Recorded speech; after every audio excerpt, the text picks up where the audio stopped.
Okay, so let's talk about how this works with describing the concentration of a solution.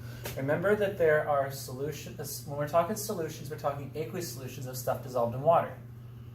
So if it has a high concentration and has a lot of stuff dissolved, low concentration, a little bit of stuff dissolved, but we got to be able to put a number on it. And so that's the point of this, describing with numbers how concentrated something is. So first of them is mass percent.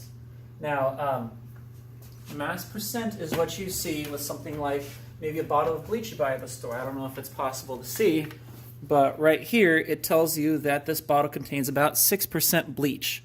Now, what that means by 6% bleach is 6% by mass. So 6% of this mass is bleach, 94% is other stuff, mostly water, or same kind of idea with like store-bought vinegar. It comes out to about 5% acidity right there.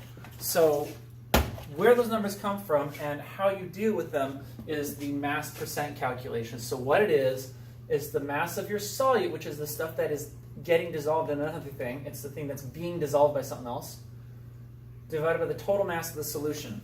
So that means, like for here, that 6% came from the mass of just the sodium hypochlorite, which is the bleach, divided by the mass of the entire solution of the sodium hypochlorite plus the water together. So that's why it's like mass of solute divided by mass of solute plus mass of solvent. All right, now in terms of what an actual calculation of that looks like, consider this one right here where you got this ethanol dissolved in this amount of water. The most common mistake, by the way, is people want to just take, 1 gram of ethanol divided by 100 grams of water is 1% ethanol. That's not right, because when you do this calculation, you have to take grams of solute divided by total of grams of solute divided by grams of solvent. So that's why it's 1 divided by 101, which gives a number that isn't 1%. Okay, so I mean, look at this. Notice how the calculation goes. So handling this is a matter of getting familiar with this equation and then being able to plug numbers in.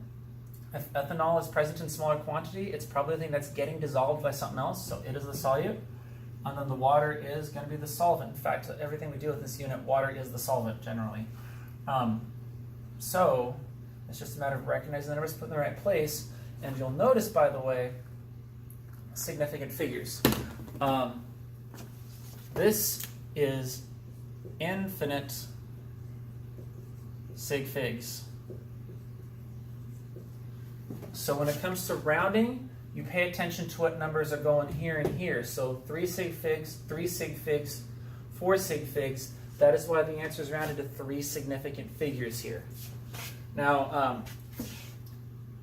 as far as like that goes, if you want to find mass percent, that's pretty much what a calculation would look like. So these are the examples that would be like in the homework. Now we can look at it in other ways too. Like this question where cow's milk contains 4.5% lactose sugar by mass. How many grams of lactose are in 175 grams of milk? In principle, it'd be very easy to just say, 4.5% of this gives me the answer. Which is true, but the problem is when it comes to more complex calculations, just being like, let's just take this times this, whatever, can lead to mistakes. So consider the solution that I've put up for it.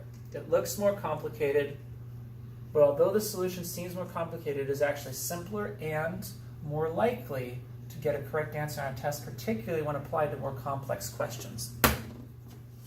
So what happened here? What I've shown here is, look, instead of trying to remember what to multiply by what or what to divide by what, forget that. Memorize this, the mass percent equation. This solves all mass percent problems. It just makes life easy.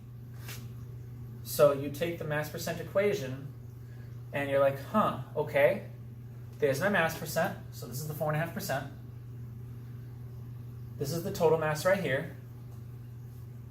The question is asking how many grams of lactose. It's asking how many grams of solute. It's asking you for this.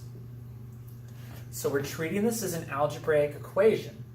So if this is your equation, you have to solve for grams of solute. So that means we multiply both sides by total mass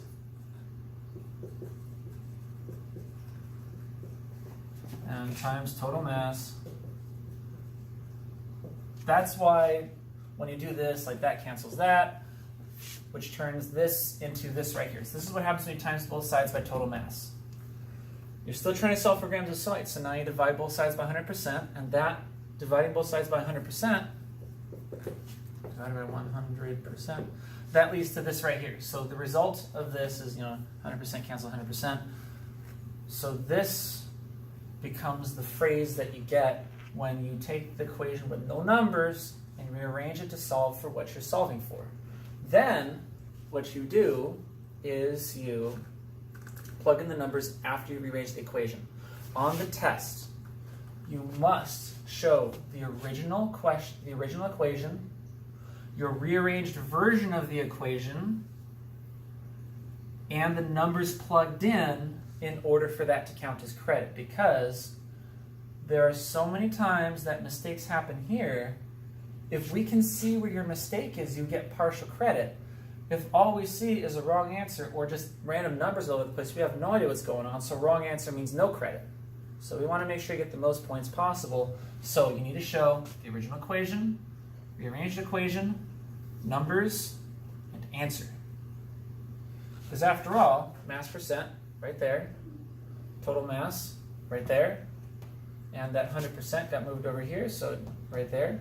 So it's just a matter of basic algebra 1, solving for a variable in an equation. Yes, we're treating the percent mass equation as something you can rearrange to solve for an answer.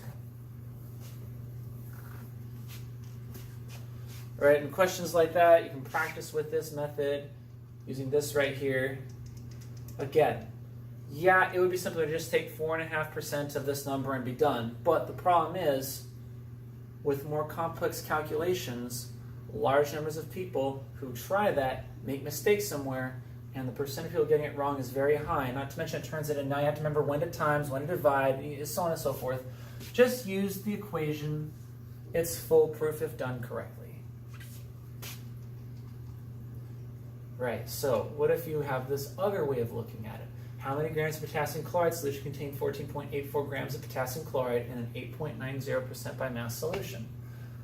This is one of those things. When people try to just memorize, oh, divide by the percent, times by percent, whatever, it tends to break down. So we use the trusty equation to once again figure out what we're trying to solve for. How many grams of potassium chloride solution? So this is asking for how many grams of solution. In other words, we're trying to find this. You need to solve for that. So in order to do that, you need to rearrange the equation. Multiply both sides by total mass. So that's why total mass is up here right now. So you times both sides by total mass.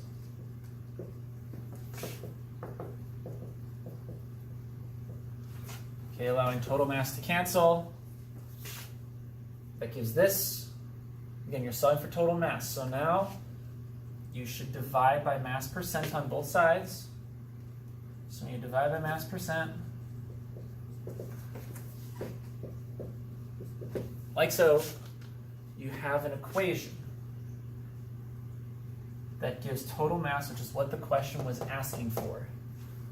So once you've done that, it's a matter of simply plugging the numbers, grams of solute, there you go, mass percent, there you go. You literally plug in the numbers, and you get an answer, which you're like, okay, 4 sig figs, 3 sig figs, infinite sig figs. Remember that 100% is infinites and infinite figures?